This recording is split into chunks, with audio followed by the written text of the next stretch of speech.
اعوذ باللہ من الشیطان الرجیم بسم اللہ الرحمن الرحیم وَإِذْ تَأَذَّنَ رَبُّكَ لَيَبْعَثَنَّ عَلَيْهِمْ إِلَى يَوْمِ الْقِيَامَةِ مَنْ يَسُومُهُمْ سُوءَ الْعَذَابِ إِنَّ رَبَّكَ لَسَرِيعُ الْعِقَابِ وَإِنَّهُ لَغَفُورٌ رَحِيمٌ صدق اللہ العظیم۔ اس سے پہلے کہ ہم آگے بڑھیں، جو آخری مضمون آیا تھا، جو آیات ہم پڑھ چکے ہیں، ان کے ضمن میں ایک وضاحت ضروری ہے۔ یہ جو ہم نے ابھی دیکھا کہ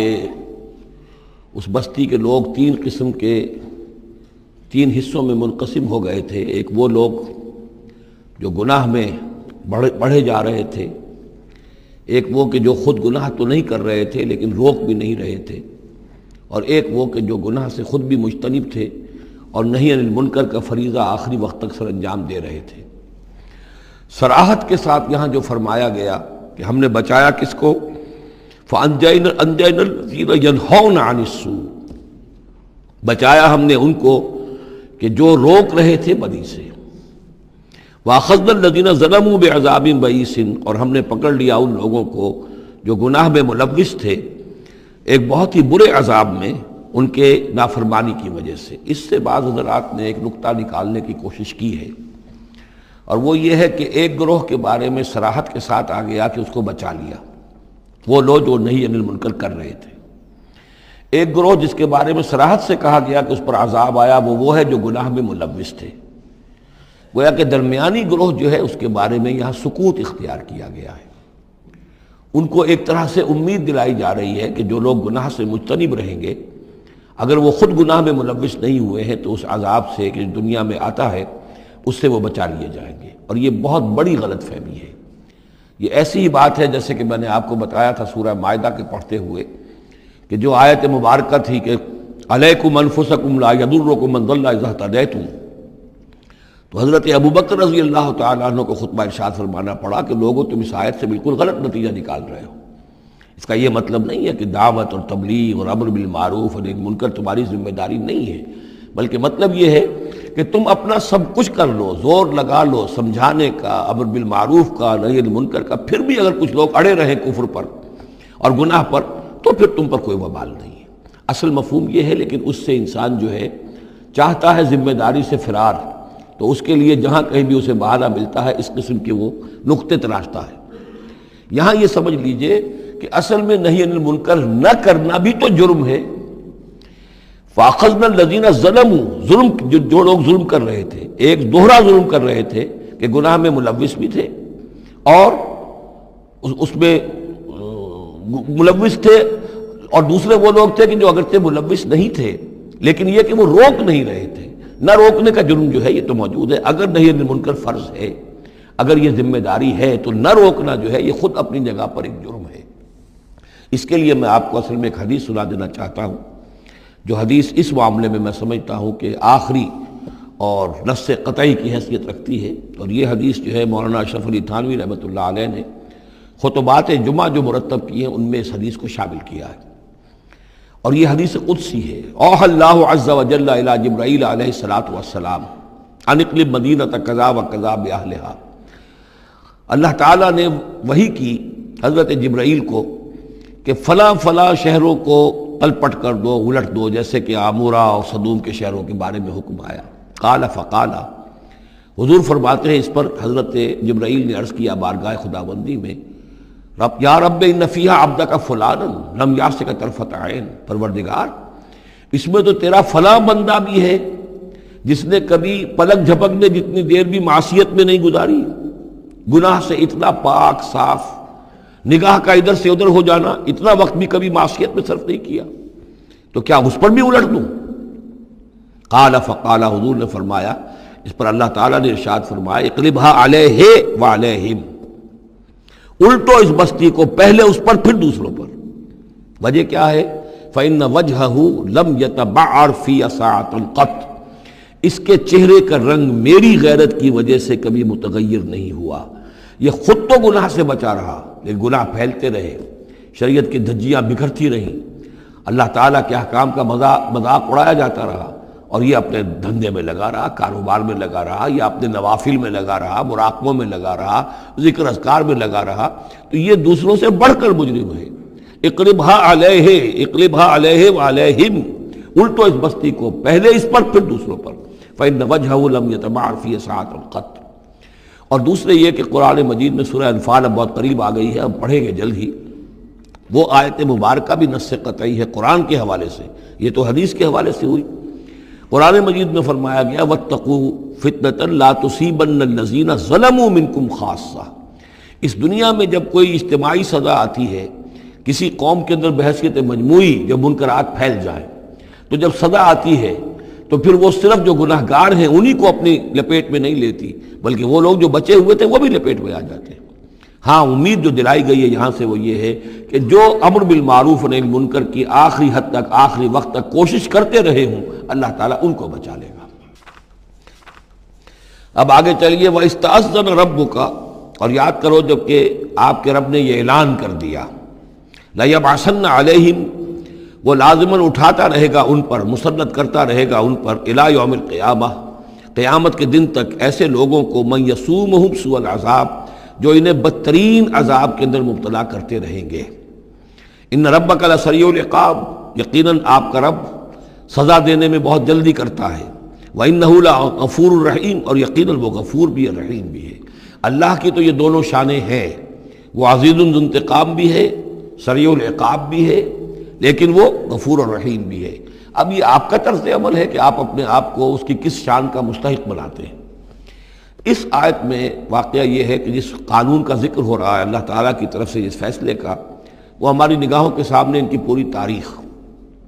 اس لیے کہ اس کے بعد آ رہا ہے وَقَطَّعْنَاهُمْ فِي الْأَرْضِ أُمَمًا، ہم نے انہیں زمین کے اندر منتشر کر دیا، فرقوں کے اندر اور قوموں کے اندر۔ یہ ڈایاسپورا جو ہے ان کا، جو سن 70 سے شروع ہوا ہے، سن 70 عیسوی میں جو رومن جنرل تھا ٹائٹس، اس نے سیکنڈ ٹیمپل کہ جو حضرت عزیر علیہ السلام کے زمانے میں پھر دوبارہ ہیکل تعمیر ہوا تھا، اس کو شہید کیا۔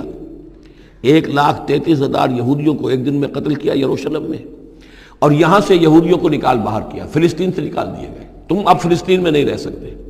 وہاں سے ان کا ڈایاسپورا شروع ہوا ہے، کوئی کہیں چلا گیا، کوئی کہیں چلا گیا، کوئی روس میں چلا گیا، کوئی یورپ میں چلا گیا، کوئی ہندوستان میں آ گیا، کوئی مصر میں آباد ہو گیا، کوئی اور دور دراز کے علاقوں میں۔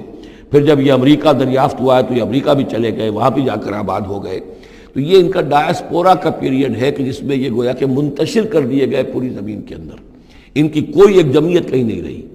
اور ہر جگہ ان سے نفرت تھی، شدید نفرت۔ بلکہ ان کے اوپر واقعہ یہ کہ یورپ میں تو بڑا ان کے اوپر ظلم بھی ہوتا تھا، جس طرح چاہتے تھے ان کو وہاں کے عیسائی جو ہیں، جیسا کہ میں بتا چکا ہوں کہ ان کو معلوم تھا کہ یہ جو جن کو ہم خدا مانتے ہیں حضرت عیسیٰ علیہ السلام، ان کو سولی پر چڑھوایا انہوں نے، اور انہوں نے کفر کیا، اور وہ حضرت مسیح علیہ السلام کی شان میں گستاخی کرتے ہیں، حضرت مریم کی شان میں گستاخی کرتے ہیں، تہمتیں لگاتے ہیں، لہذا وہ ان کے درمیان دشمنی رہی۔ اور اس کی آخری مثال اس صدی میں، یعنی دور کی تاریخ تو شاید ہمیں معلوم ہو کہ شاید فیری ٹیلز ہیں، یہ کوئی کہانیاں ہیں جو ہم سن رہے ہیں، اس صدی میں جو ہوا ہٹلر کے ہاتھوں 6 ملین 60 لاکھ یہودی ختم کیے اس نے۔ پورا مشرقی یورپ کا یہودی جو ہے کھینچ کھینچ کر، وہاں سے پکڑ پکڑ کر، جہاں تک ہٹلر کی حکومت بنی تھی، جہاں تک اس کے جو گئے تھے فتوحات کا دائرہ، وہاں سے یہودیوں کو کھینچ کھینچ کر کنسنٹریشن کیمپس میں لایا گیا۔ پھر خاص مشینیں ایجاد کی گئیں، خاص جو ہیں اس کے لیے ایسے بنائے گئے کہ ان کے لیے اب اتنے لوگوں کو قتل کریں گے تو دفن کہاں کریں، ان کو کیا کریں، how to dispose of the dead bodies. تو اسپیشل پلانٹ بنائے گئے کہ ایک بڑے سے ہال میں داخل ہو رہے ہیں، وہاں سارے کپڑے اتروا لیے تاکہ یہ کپڑے بھی استعمال ہوں بعد میں۔ کہا یہ جاتا تھا کہ تمہارے کپڑوں میں جوئیں پڑ گئی ہیں تو جوؤں کو اس کو ڈیلاؤس کرنے کے لیے ضروری ہے کپڑے اتار کے آگے گیس کے اندر تاکہ وہ جوئیں ختم ہو جائیں گی۔ پھر ان کے بال اتروا لیتے تھے، عورتوں کے بال بھی شیو کر لیے، مردوں کے بھی، ان بالوں سے قالین بنائے انہوں نے جو نازیوں نے اپنے دفتروں میں بچھائے، ہیومن ہیئر کے قالین۔ پھر ان کو لے جا کر ایک گیس چیمبر کے اندر کے سب مر گئے۔ پھر اب وہ بڑے بڑے پٹے جیسے چلتے ہیں مشینیں، بڑے بڑی فیکٹریز کے اندر وہ پٹوں کے اوپر لاشیں چل رہی ہیں، پھر ان کا چورا ہو رہا ہے، جیسے کہ کہیں جو ہے وہ گھاس کاٹا جا رہا ہو یا کوئی اور چارہ جو ہے وہ کترا جا رہا ہو۔ پھر کسی خاص قسم کے کیمیکلز کے اندر ان کو تحلیل کیا کہ آخر میں کیا نکل رہا ہے نہ کسی گوشت کا پتہ، نہ خون کا پتہ، نہ ہڈی کا پتہ، کسی شے کا پتہ نہیں، ایک بدبودار سیاہ رنگ کا مائع باہر نکل رہا ہے، اور اسے وہ لے گئے اپنے کھیتوں میں اور اسے بنا لیا کھاد۔ یہ کام اس صدی میں ہوا ہے، ہولوکاسٹ۔ اس میں زیادہ سے زیادہ یہ کہتے ہیں کہ یہ کچھ مبالغہ ہے 60 لاکھ کا، 40 لاکھ، تو 40 لاکھ بھی تو کم نہیں ہوتے، 40 لاکھ افراد کا اس طرح ختم ہو جانا۔ استأذن ربک لیبعثن علیہم الی یوم القیامہ، ان کا آخری وقت تو اب آنے والا ہے، وہ زیادہ دور نہیں ہے، لیکن اس سے پہلے جیسے شمع بجھنے سے پہلے بھڑکتی ہے، لہذا وہ ایک بھڑک ہے اس کی کہ جو یہودیوں کی ہے، اسرائیل ہے، ان کی طاقت ہے، ان کی قوت ہے، عربوں پر وہ چھائے ہوئے ہیں، اور واقعہ یہ ہے کہ مسلمان جس عذاب کے مستحق ہو چکے ہیں، اور ان میں سے عرب چونکہ ہمارے ہاں اونچے درجے کے، اس اعتبار سے امت کے اندر ان کا مقام اونچا درجے کا ہے کہ حضور عرب تھے، انہی کی زبان میں اللہ کی کتاب ہے، اور ان کی جو اللہ تعالیٰ کے دین کی طرف سے جو انہوں نے پیٹھ پھیری ہے، لہذا اس کی جو سزا انہیں مل رہی ہے وہ یہ ہے کہ ایک مغضوب علیہم قوم کے ہاتھوں ان کی تذلیل ہو رہی ہے، ان کے سامنے جھکنا پڑ رہا ہے۔ جن کے ساتھ کسی ایک کمرے میں کبھی بیٹھتے نہیں تھے، اب ان کے ساتھ گفت و شنید جو ہے اور ان کے ساتھ بغلگیر ہونے کی نوبت جو ہے وہ آئی ہے،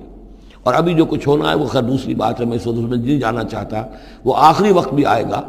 پھر جو ہے حضرت مسیح علیہ السلام ہی نازل ہوں گے، اور وہی چونکہ ان کی طرف رسول تھے، رسول اللہ بنی اسرائیل، تو آخری وہ عذاب ہلاکت کہ جو باقی 6 قوموں کا تو آ چکا، حضرت نوح علیہ السلام، حضرت نوح کے سامنے بیٹا جو ہے وہ غرق ہوا کہ نہیں ہوا،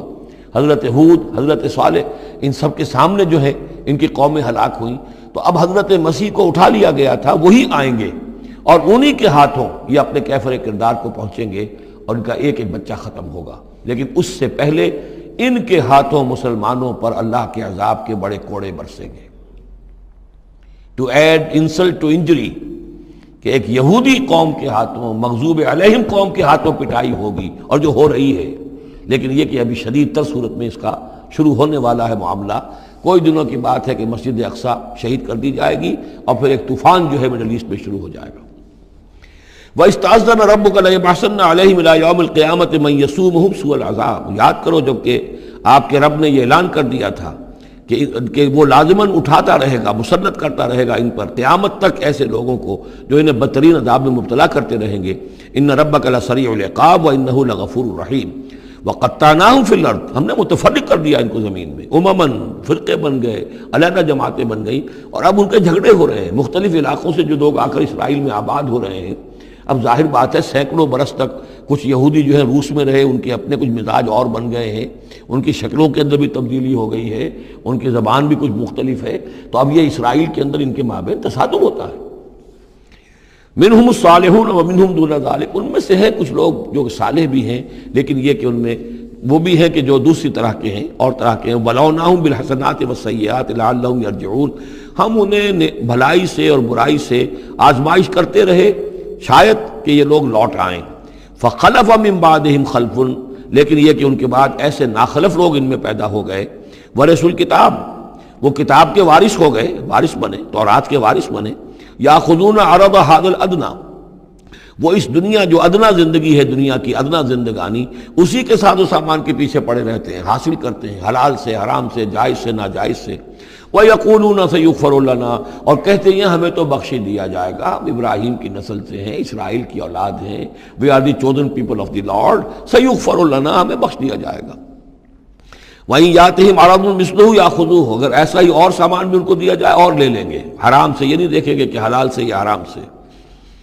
الم یؤخذ علیہم میثاق الکتاب، کیا ان سے کتاب کا عہد نہیں لیا گیا تھا؟ جب تورات دی گئی تھی تو عہد لیا گیا تھا، اللہ یقول علی اللہ الا الحق، کہ نہیں منسوب کریں گے اللہ کی طرف کوئی بات مگر حق،